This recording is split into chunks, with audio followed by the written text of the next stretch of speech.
اعوذ باللہ من الشیطان الرجیم، بسم اللہ الرحمن الرحیم۔ میں رانا شکیل الرحمان، پروگرام عوامی مسائل کے ساتھ۔ میرا آج کا ٹاپک ہے شہر میں ایک چراغ ہے۔ یہ زندگی ہے ہی کیا؟ یہ بس خدا کے ہاتھوں سے آنے اور خدا کے ہاتھوں میں جانے تک کا درمیانی وقفہ ہے کہ جب انسان کی پیدائش ہوتی ہے اور جب انسان کا آخری ٹائم آ گیا ہوتا ہے اور اللہ پاک کے پاس جانا ہوتا ہے۔ اس کے جو یہ درمیان کا ٹائم ہے، یہ ہمیں یاد ہمیشہ رکھنا چاہیے۔ بس مرد دم تک انسان کو زندہ رہنا چاہیے۔ ناظرین، آپ سمجھ گئے ہوں گے کہ خدا کے ہاتھوں سے آنے تک اور خدا کے ہاتھوں تک جانے کا جو درمیانی وقفہ ہے، مرتے دم تک انسان کو زندہ رہنا چاہیے۔ اور اب زندہ کیسے رہنا چاہیے؟ یہ ناظرین، اللہ سبحانہ تعالیٰ نے قرآن مجید میں زندگی گزارنے کے تمام طریقے بتا دیے ہیں، اور قرآن ہمارے لیے ایک بہترین روشنی کی کتاب ہے کہ جہاں ہمیں جینے کا طریقہ بتایا گیا ہے۔ ہم زندگی کی دوڑ میں مصروف ہو کر اس بات کا احساس کھو دیتے ہیں کہ ہماری زندگی نے ایک دن ختم ہو جانا ہے۔ اس دنیا کی سب سے بڑی حقیقت یہی ہے کہ ایک دن یہ زندگی ختم ہو جاتی ہے۔ میڈم نور جہاں کی آواز نے اس گیت کے ایک ایک مصرعے کو لازوال بنا دیا۔ وگدی ندی دا پانی انج جا کے مڑ نہیں آندا، وگدی ندی دا پانی انج جا کے مڑ نہیں آندا، جا کے جویں جوانی۔ ندی میں بہنے والا پانی کبھی واپس نہیں آتا، جیسے گزری ہوئی جوانی کبھی واپس نہیں آتی۔ صحت اور جوانی اللہ سبحانہ تعالیٰ کی بڑی نعمتوں میں سے ایک بہت بڑی نعمت ہے۔ اس نعمت کا شعور اور احساس ہمیں اس وقت ہوتا ہے جب ہم بڑھاپے میں کسی بیماری یا محتاجگی کا شکار ہو جاتے ہیں۔ بڑھاپا ایک خود بہت بڑی بیماری ہے۔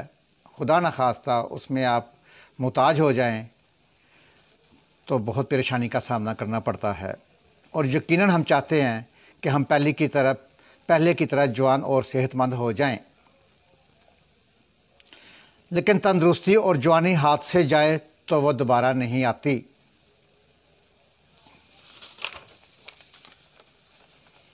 صحت مند زندگی کا درس ہمیں پیارے محمد صلی اللہ علیہ وسلم کی اس حدیث میں ملتا ہے، جس میں فرمایا ہے کہ 5 چیزوں سے پہلے غنیمت جانو۔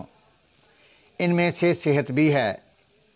جیسے بیماری سے پہلے غنیمت جاننے کی ہدایت کی گئی ہے، اسی طرح دعاؤں میں بیماری اور محتاجی سے پناہ کی دعا مانگی گئی ہے، کیونکہ انفرادی زندگی میں بھی محتاجی ایک آزمائش ہے، اور معاشرتی حوالے سے بھی، اور محتاج افراد ایک اہم ذمہ داری ہوتے ہیں۔ آج کی دنیا میں جہاں مادیت پرستی کو حد درجہ فروغ ملا ہے، ایسے افراد جو جسمانی طور پر معذور اور محتاج ہیں، معاشرے پہ بوجھ سمجھے جانے لگتے ہیں۔ ان کی خدمت بہت بڑے ثواب کا درجہ رکھتی ہے۔ اس میں بڑھ چڑھ کر حصہ لینے کی سوچ پروان چڑھنے کی ضرورت ہے۔ ہر وہ بچہ، بچی، بیٹا، بیٹی، بہو، ساس، بہو، نواسے، نواسیاں، پوتے، پوتیاں اور دیگر رشتہ دار جو درد دل رکھنے والے ہیں، ان کی جتنی خدمت کی جائے کم ہے، ان کو جتنا پیار دیا جائے کم ہے۔ شہر میں ایک چراغ ہے۔ میری مہمانی جان جو میری ساس بھی ہیں، تقریباً 1 سال سے وہ محتاجگی کی زندگی بسر کر رہی ہیں، اور ان کے جو سب سے چھوٹے بیٹے عقیل الرحمان اور ان کی بہو نے انہیں بہت اچھے طریقے سے سنبھالا ہوا ہے۔ آج ان کی نواسی، جو کہ میری بڑی بیٹی اور میری ٹیچر بھی ہیں، عرصہ 7 سال سے وہ اپنے ہسبینڈ کے ساتھ 2 بیٹیوں کے ساتھ سعودیہ میں مقیم ہیں۔ 2 سال پہلے وہ جب پاکستان آئیں اور ان کی اپنی نانوں سے ملاقات ہوئی تو اس وقت نانی اچھی خاصی صحت مند تھی۔ اچانک جب کل نانی کی اس نے ویڈیو دیکھی اور انہیں محتاجگی کی حالت میں دیکھا تو اس کا دل بہت دکھی ہوا۔ جو میری مہمانی جان ہے، یہ پچھلے سال 2019 میں علاج کے غرض سے 2-2.5 ماہ مختلف دنوں میں ہمارے پاس رہیں۔ اس وقت بھی وہ محتاج تھیں۔ وہ ماشاءاللہ جوانی میں بہت صحت مند خاتون تھیں۔ میرے ماموں جان کے فوت ہونے کے بعد آہستہ آہستہ ان کی صحت گرنا شروع ہو گئی۔ وہ انتہائی شفیق، پیار و محبت کرنے والی خاتون ہیں۔ میری بیٹیوں سے ان کو بہت پیار ہے اور میری بیٹیاں بھی ان کے ساتھ بہت پیار کرتی ہیں۔ میری ممانی جان اپنے خاندان میں سب سے بڑی بہو تھیں۔ اس وقت وہ 4 بہنیں اور 2 بھائی تھے۔ چھوٹے ماموں 18-19 سال کی عمر میں سویڈن چلے گئے اور وہیں پہ انہوں نے شادی کروا لی، اور بڑے ماموں جو خاندان کے سب سے بڑے تھے اور ان کی بیوی خاندان کی سب سے بڑی بہو تھی۔ ہمیں بھی انہوں نے بہت پیار دیا۔ میری والدہ اور والد صاحب کو بہت عزت و احترام دیتی تھی اور دیتی ہیں۔ میرے والد صاحب کے فوت ہونے کے بعد میری والدہ کو اکیلے ہونے کا کبھی انہوں نے احساس نہیں ہونے دیا، اور انہوں نے ایک بڑی بہن کا حق ادا کر دیا۔ انہیں چھوٹی بیٹیوں کی طرح سمجھا، ان کا خیال رکھا، دیکھ بھال کی۔ ناظرین، یہاں پر ایک بڑی غور کرنے کی بات ہے، غور طلب ہے۔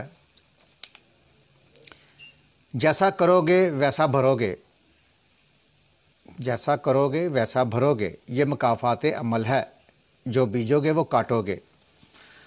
انہوں نے اپنی ساس یعنی کہ میری ممانی جان نے، انہوں نے اپنی ساس اور میری نانی کی بہت خدمت کی۔ وہ اس وقت، میری نانی بھی جو تھی 5-6 ماہ تک محتاج رہی ہیں، اور انہوں نے اپنی ساس کا بہت زیادہ خیال رکھا، ایک بیٹیوں کی طرح ان کی تیمارداری کرتی رہی ہیں، ان کی صفائی ستھرائی کا خیال، ان کے کھانے پینے کا ہر طرح کا عزت و احترام کے ساتھ، نہ کہ غصے کے ساتھ، عزت و احترام کے ساتھ انہوں نے اپنی ساس کا بہت اچھی طرح خیال رکھا، ایک بیٹی ہونے کا حق ادا کر دیا۔ اور آج جب وہ خود محتاج ہوئی ہیں تو ان کی جو چھوٹی بہو ہے اس نے اپنی بیٹی ہونے کا حق ادا کر دیا، اور وہ اپنی ساس کا انتہائی زیادہ خیال کرتی ہیں۔ انہیں کبھی اس کے ماتھے پہ شکن نہیں آئی، کبھی اس نے غصے کے ساتھ انہیں کھانا پینا، ان کی صفائی ستھرائی نہیں کی، ہمیشہ پیار، عزت و احترام کے ساتھ ان کا خیال کر رہی ہیں۔ اور انہیں تقریباً 1.5 سال ہو گیا ہے وہ اپنی اس بیماری اور محتاجگی کے ساتھ بڑی ہمت کے ساتھ مقابلہ کر رہی ہیں۔ ان 2-3 مہینوں میں اچانک سے ان کا سانس بند ہو جاتا ہے، اور تمام عزیز و اقارب اور ان کے بچے بچیاں ان کا آخری وقت سمجھ کر اکٹھے ہو جاتے ہیں، اور ڈاکٹرز بھی جواب دیتے ہیں۔ بیماری اللہ سبحانہ تعالیٰ کی مرضی سے آتی ہے، اور جب تک ہم نے اس دنیا میں سانس لینا ہے وہ بھی اللہ سبحانہ تعالیٰ کی مرضی سے لینا ہے۔ وہ پھر ماشاءاللہ ٹھیک ہو جاتی ہیں اور ان کو واپس گھر لے آتے ہیں۔ پتہ نہیں قدرت کو کیا منظور ہے، اللہ سبحانہ تعالیٰ نے ان سے کیا کام لینا ہے، یا ان کی فیملی نے، یا ہم لوگوں نے، بچیوں نے، سب نے ان سے دعائیں بھی لینی ہیں، یہ اللہ سبحانہ تعالیٰ کو پتہ ہے۔ یہاں پر ناظرین ایک میں آپ کو چھوٹا سا قصہ سناتا ہوں کہ ایک فیملی تھی جس میں ایک میاں بیوی، ایک بیٹا اور ایک بوڑھا باپ تھا۔ بوڑھا باپ بہت زیادہ بیمار تھا، دمے کا مریض تھا، تو اس کی بیوی جو تھی، ان کی جو بہو تھی، اس نے ایک دن اپنے خاوند سے کہا ہے کہ بھئی تمہارا باپ دمے کا مریض ہے اور یہ سارا دن کھانستا رہتا ہے، ساری رات کھانستا رہتا ہے، ہمیں سونے بھی نہیں دیتا، کہیں ہمیں بھی کھانسی نہ ہو جائے یا میرے بیٹے کو بھی کھانسی نہ ہو جائے، تو لہٰذا اس کی چارپائی باہر گلی میں ڈال دیتے ہیں۔ بیٹا بھی اپنی بیوی کی باتوں میں آ گیا، اس نے چارپائی اٹھا کے اپنے باپ کے باہر گلی میں رکھ دی۔ چند دن گزرے کہ اس کی بیوی نے کہا کہ بھی مجھے اب باہر کھانا دینے جانا پڑتا ہے، بار بار چکر لگانے پڑتے ہیں، کبھی پانی لے کر جا رہی ہوں، کبھی کھانا دینے جا رہی ہوں، تو اس طرح دن میں میرے کافی چکر لگتے ہیں، تو سارا دن گلی میں بیٹھا کھانستا رہتا ہے، تو کیوں نہ اسے رات کے کسی وقت بھی جا کے دریا میں پھینک آؤ۔ گلی محلے یا عزیز و کارو والوں کو بولیں گے کہ بابا جی پتہ نہیں کدھر رات کو چلے گئے ہیں۔ بیٹا بیوقوف تھا، نہ سمجھ تھا، اس کی آنکھوں کے آگے پردہ آ گیا تھا۔ ایک رات اس نے اپنے باپ کو کندھوں پہ اٹھایا اور دریا میں پھینکنے چلا گیا۔ جب وہ دریا کے کنارے پہ پہنچا ہے تو پھینکنے لگا، تو باپ کیا کہتا ہے کہ بیٹا مجھے یہاں نہ پھینکو، مجھے تھوڑا سا آگے کر کے پھینکو۔ بیٹا حیران ہو کر پوچھتا ہے کہ ابا جی یہ وہ کیوں، مطلب یہ اس طرح میں آپ کو ادھر کیوں نہ پھینکوں، ادھر کیوں پھینکوں؟ اس نے کہا بیٹا یہاں پر میں نے تمہارے دادا جی کو پھینکا تھا۔ اللہ، اس بیٹے کو سمجھ آ گئی کہ میرے باپ نے اپنے باپ کو اس جگہ پھینکا تھا اور آج میں اپنے باپ کو ادھر پھینکنے آیا ہوں، یہ مکافات عمل ہے۔ اس کو سمجھ آ گئی، اسی وقت اس نے اپنے باپ کو سینے سے لگایا، پیار کیا کہ کل یہ نہ ہو کہ آج میں اپنے باپ کو ادھر پھینک کے جا رہا ہوں تو کل میرا بیٹا بھی مجھے اسی جگہ لا کر پھینکے گا۔ اور یہ حقیقت ہے کہ جیسا کرو گے ویسا بھرو گے۔ اسی وقت وہ اپنے باپ کو گھر لے گیا، اپنی بیوی کو پیار و محبت سے سمجھایا کہ بھئی یہ سارا معاملہ ہے، آج سے ابا جی کی خدمت کرنا میرا بھی فرض ہے اور تمہارا بھی فرض ہے، نہیں تو میرا بیٹا مجھے کل اسی دریا میں پھینک کے آئے گا۔ لہٰذا جیسا بیجو گے ویسا کاٹو گے۔ اپنے میزبان رانا شکیل الرحمان کو اجازت دیجیے، اپنے گھر والوں کا خیال رکھیے گا۔